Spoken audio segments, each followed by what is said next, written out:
오신 주님을 찬양합니다. 우리 좌우앞팀들과 인사를 나눕니다. 반갑습니다. 환영합니다. 축복합니다. 오늘도 우리 신실하신 주님께서 우리에게 필요한 모든 양식과 꼴들을 부어 주실 줄 믿습니다. 우리 그런 기대를 가지고 사도행전 21장 말씀 함께 나누도록 하겠습니다. 어제 그제 양일간 전국 저희 성결교단 전국대회가 있었습니다. 거기 잘 참석하고 다녀올 수 있었습니다. 기도해 주시고 함께 해주신 모든 분들께 감사를 드립니다. 여러분들 왜 그런 얘기가 있지 않습니까? 가장 먼 거리가 머리에서 가슴까지다, 이런 얘기 들어보셨습니까? 예, 그래서 머리로 아는 신앙이 가슴으로 느껴지는 그럴 때까지 이게 기간이 상당히 오래 걸린다라는 그런 뜻을 담고 있죠.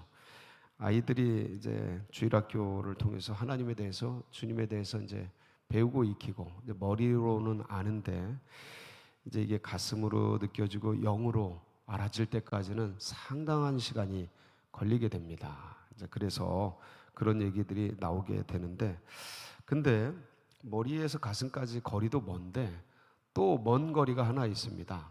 뭐냐면 오해에서 이해까지.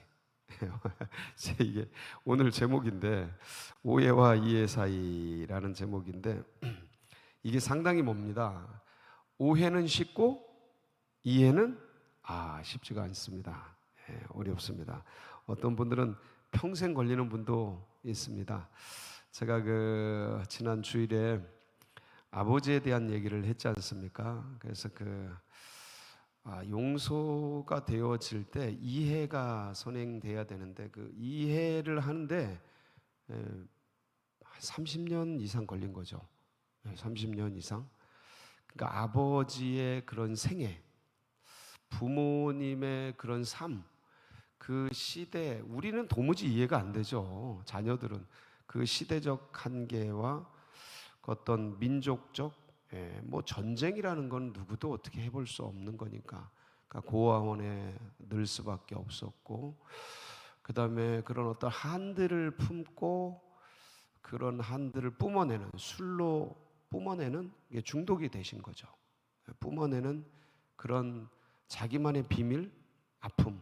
근데 이제 영락없이 당하는 그 자녀들이나 뭐 그런 사람들에게는 이게 이제 분노와 어떤 적개심과 내지는 너무 큰 일을 많이 겪었어요. 그래서 트라우마나 정신적인 어떤 충격이나 이런 것들 속에 학대, 어떤 폭행, 언어 폭행, 물리적인 폭행, 뭐 피가 튀고 막 그랬으니까요. 그러니까 그런 것들을 하루 이틀이 아니고 뭐 수백 날, 수천 날을 이렇게 막 당하다 보면 그런 어떤 감정들이 켜켜이 쌓여서 이게 아예 그냥 응어리 가지고 한이 되고, 어떤 분들은 이제 비교 막 이렇게 뭐 비교하고 막 이런 것들이 난타당하면 이렇게 우울해지기도 하고 사람이 침체되기도 하고 막 그러거든요.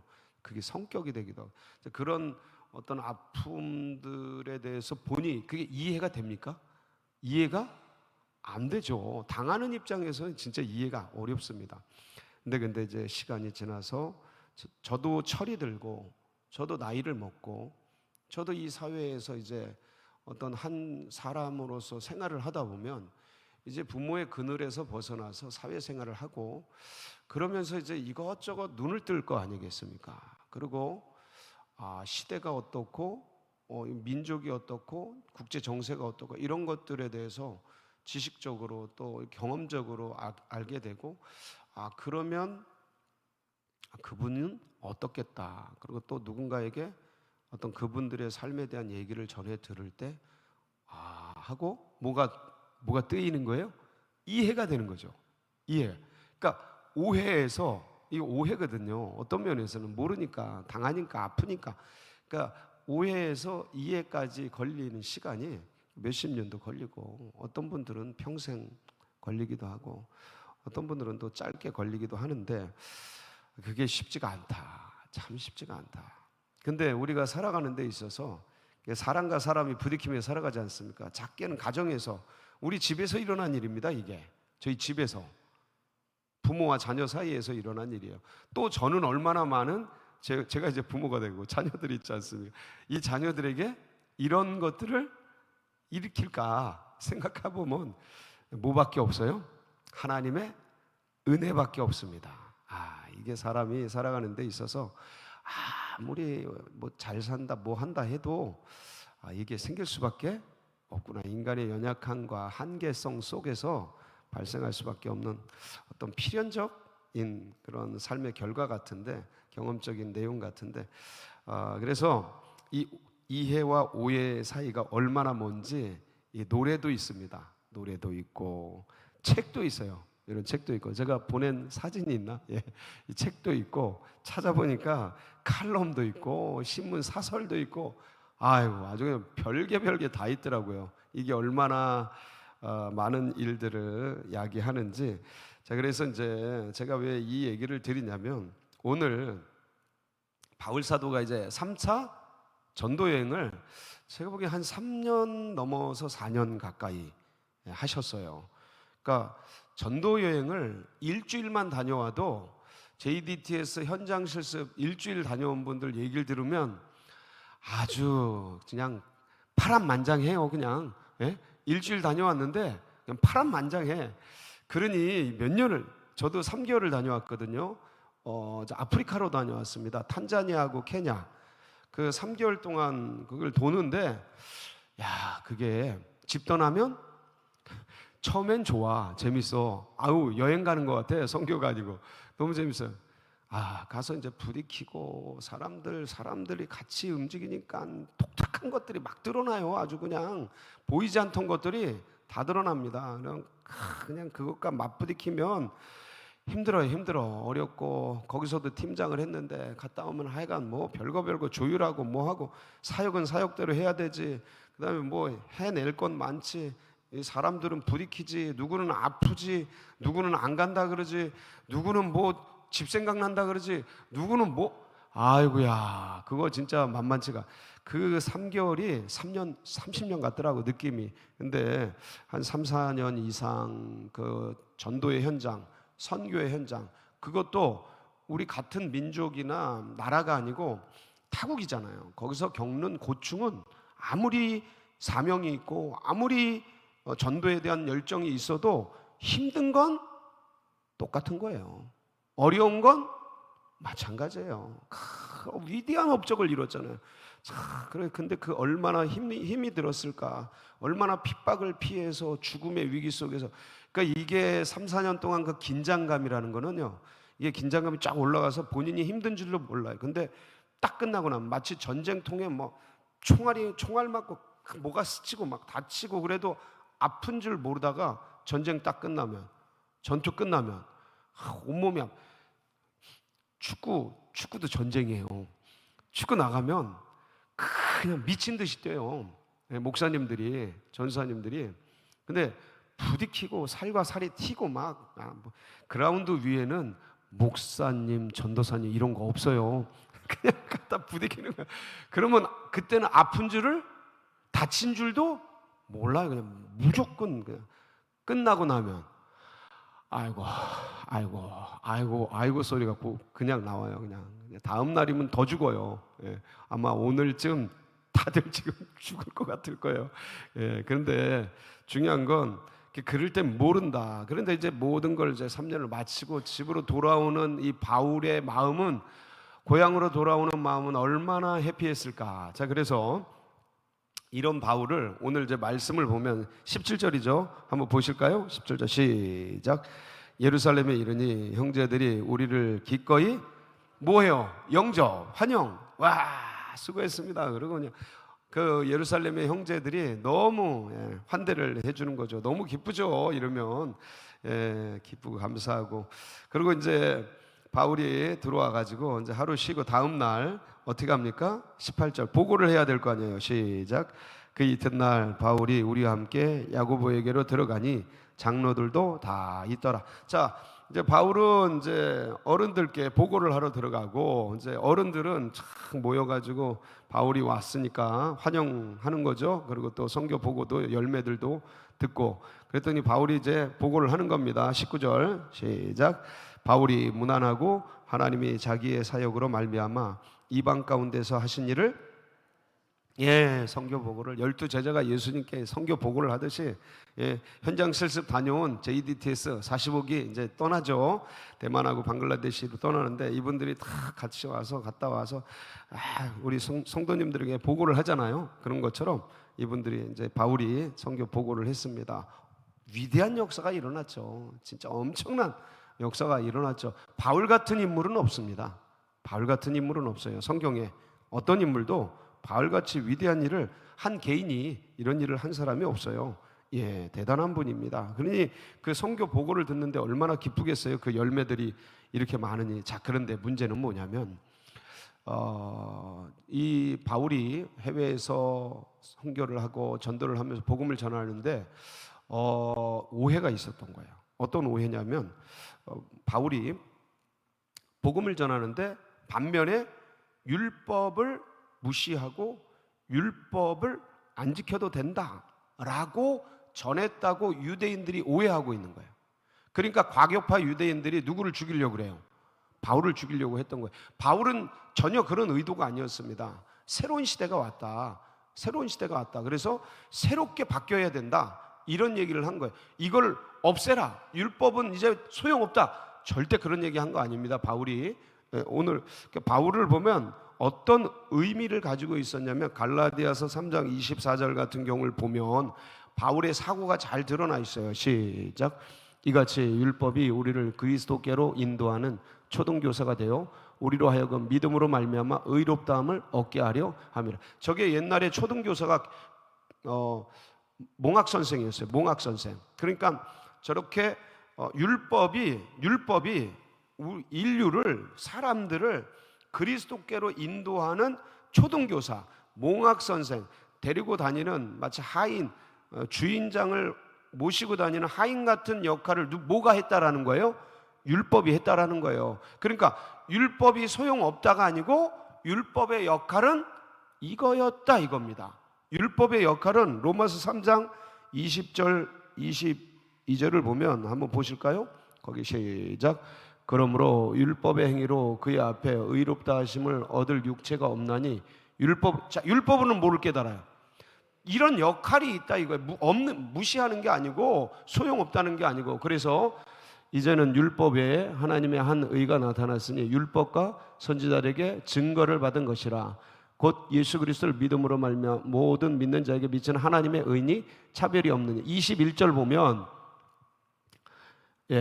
율법과 선지자에게 뭘 받아요? 증거를. 이 증거 역할을 뭐가 한 거예요? 율법이 한 거예요.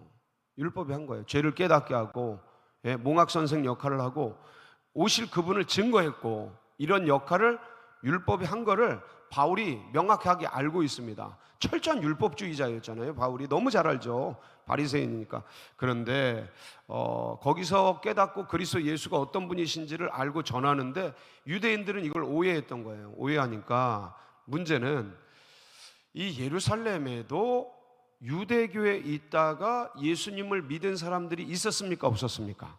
근데 그분들이 한두 명이 아니고 오늘 몇만 명이라고 그랬잖아요. 몇만 명. 보세요. 한번 보실까요? 20절 시작. 그들이 듣고 하나님께 영광을 돌리고 바울더러 이르되 형제여 그대도 보는 바에 유대인 중에 믿는 자가 수만 명이 있으니 다 율법의 열성을 가진 자라. 자, 유대인 중에서 믿는 자, 예수님을 믿는 자 몇 명이요? 수만 명이. 근데 이들이 율법에 뭘 가졌어요? 열성을 가진, 율법의 열정을 가진 사람들이에요. 여러분들, 이게 신앙과 종교라는 게, 예를 들어서 불교에서 기독교를 타고 왔으면 이게 그냥 불교의 색채가 그냥 싹 없어지냐? 그게 아니에요. 여러분들, 이게 서서히 없어집니다. 이 당시에 이 초창기잖아요. 기독교가 전해지는 초창기인데 이 유대교인들이 예수님을 믿었다 그래서 율법을 다 버리는 게 아니고 그거에 대한 열정이 있고, 그리고 초기 기독교인들은 율법 자체가 소용없다라고 생각한 사람이 거의 없어요. 예수님조차 뭘 받아요? 할례를 받아요. 예, 세례를 받아요. 예, 다 받아요. 예수님이 결례를 지켜요. 그러니까 유대교 전통을 존중해 주셔요. 무시한 적이 없으셔요. 그런데 다 하는데 그 밑에 제자들이야 뭐 말할 것도 있겠습니까? 한 번도 그런 적이 없었는데 문제는 21절이에요. 21절 시작. 네가 이방에 있는 모든 유대인을 가르치되 모세를 배반하고 아들들에게 할례를 행하지 말고 또 관습을 지키지 말라 한다 함을 그들이 들었도다. 이게 문제예요. 예수님도 성전 철폐해라, 그다음에 안식일 지키지 말아라 이런 얘기를 하신 게 아니었는데, 안식일 철폐한다고 성전 필요 없다고 말했다고 그렇게 해서 싸잡아서 억울하게 누명 씌워서 죽인 거거든요, 십자가에. 그러니까 이런 오해들이 있었는데 결국 바울도 네가 이방에 있는 모든 유대인을 가르치되, 이방에서 모세를 배반하고, 누구를 배반하고요? 그러니까 율법을 부인하고 이런 소리예요. 이게 모세를 배반하고 아들들에게 할례를 행하지 말고 자녀들에게 할례 행하지 말아라 이렇게 얘기했다는 거예요. 또 관습을, 전통을, 결례 같은 거죠, 지키지 말라 한 다음을 그들이 이게 뭐라고 그러는 거예요? 이걸 바로 오해라는 거예요. 오해. 자, 중요한 건 제가 이 얘기를 하려고 하는 게 아니고 이런 오해가 생겼어요. 자, 그러면 바울은 선택을 해야 돼요. 내가 복음을 위해서 지금까지 순수하게 정말 목숨을 걸고 이 길을 걸어왔는데 어떤 사람은 바울을 어떻게 보는 거예요? 저 율법을 철폐하고 저 전통도 거부하고 자녀들에게 이런 것도 지키지 말라고 한 이 바울 나쁜 놈, 저렇게 하다니 하고 오해를 하는 거잖아요. 그러니까 선교사님들도 이런 일을 당할 수 있고 목회자도 이런 일을 당할 수 있고 성도들도 관계 속에서 이런 일을 당할 수 있어요. 자, 이때 어떻게 해야 되느냐? 바울은 내가 잘못한 게 없고 난 순수하게 깨끗하게 그렇게 내가 할 수 있는 최선을 다해서 복음을 전했고 그렇게 나는 후회가 없고 난 잘못이 없다. 나는 그들에게 누가 몇만 명이, 몇십만 명이, 몇백만 명이 오해를 하든지 그런 얘기를 하든지 그것과 상관없이 나는 복음 앞에, 나는 내 삶 앞에 최선을 다했기에 나는 그런 거 할 필요 없이 전진하겠다. 정면 돌파할 수 있습니까? 없습니까? 있어요. 우리들도 교우 사이에 얼마든지 많이 생깁니다. 여러분, 생각보다 오해가 많아요. 나만 몰라. 오해가 많아요. 근데 그걸 들었을 때, 그걸 알았을 때, 뭐야, 내가 교회를 위해서 어떻게 했는데, 내가 공동체를 위해서 그동안 셀을 위해서 내가 이렇게 이딴 식으로, 이런 생각이 들 수 있어요, 없어요? 야, 어떻게 그렇게 생각해? 나는 깨끗해. 나는 하나님 앞에 깨끗해. 난 진짜 순수해. 그러고서 아무렇지도 않게 전진할 수 있는 겁니다. 바울도 그럴 수 있었어요. 근데 바울이 그렇게 하질 않아요. 제가 하려고 하는 얘기가 이거예요. 바울이 그 야고보의 권면을 받아들여서 결례를 행하는 네 사람을 데리고 비용을 지불해요. 이게 뭐냐면 율법을 지키는 사람들이에요, 지금 성전에서. 그리고 그 결례를 행하는 기간 일주일 동안 성전에서 모든 율법을 다 존중해서 그걸 행합니다. 그리고 결례 기간을 맞춰요. 8일째 되는 날 딱 나와서 보세요. 26절 마지막 절 시작. 바울이 이 사람들을 데리고 이튿날 그들과 함께 결례를 행하고 성전에 들어가서 각 사람을 위하여 제사 드릴 때까지의 결례 기간이 만기된 것을 신고. 이게 7일째 마치고 8일째 나오는 거예요, 결례 기간. 그러니까 그동안 전부 모든 성전에서 제사 모든 걸 다 드리는 거야. 뭐에 의해서? 율법대로 그대로 다 한 거예요. 뭐 하기 위해서요? 오해를 불식시키고 그들에게 나는 율법을 파라고 말한 적이 없다라는 걸 이해시키기 위해서. 그래서 사도 바울을 보면 억울하죠. 그리고 복음에 열정이 있는 이런 투지 있는 사람이 야, 그딴 식으로 내가 목숨을 걸고 그동안 해왔는데 그런 오해를 해? 야, 공동체가 아니 믿는 사람들이에요. 이거 지금 믿는 사람, 예수 믿는 같은 공동체예요. 교회에 있는 예루살렘 교회에 있는 사람들이라니까. 오해하는 사람들이. 그러니까 어떻게 같은 믿는 사람으로서 이럴 수가 있어. 에이, 안 다녀. 에이, 안 해. 이럴 수 있어요, 없어요? 그동안 고생한 거 생각하면 얼마나 피눈물 나는, 이거 괴로운 일입니다. 이렇게 취급받는 거. 근데 그게 아니고 하나님 앞에서 다 그 길을 이해시키고 함께하기 위해서 그 길을 걷는 거예요. 이게 얼마나 위대한 일입니까? 얼마나 겸손한 일이에요. 뭐를 위해서? 교회가 분란이 생기고 쪼개질 수 있고 어렵고 공동체가 파괴될 수 있으니까 바울이 자기를 그냥 하나님 앞에 쳐서 그 길을 걷는 겁니다. 예. 자기는 하나도 이런 율법이 필요 없다 이런 얘기 한 적이 없고, 그런 생각, 그분의 쓴 글을 보세요. 로마서 갈라디아서를 보세요.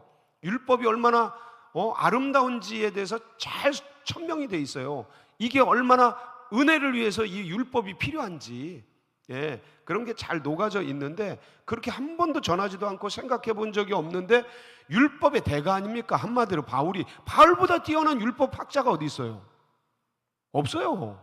가말리엘 문화에서도 최고의 수제인데, 근데 그런 식으로 취급받는 그들에 대해서 불쾌히 여기고 오히려 반박하고 그럴 수 있음에도 불구하고 어른의 이야기를 딱 듣고 이 길을 걸어가는 이 모습을 볼 때 참 너무도 귀하다. 그래서 우리도 이 땅을 살아가고 또 교회 생활을 하고 공동체를 하고 신앙생활을 갖다 보면 이런 오해와 여러 가지 소문과 이런 것들이 발생할 수 있는데, 그럴 때 어떻게 하냐?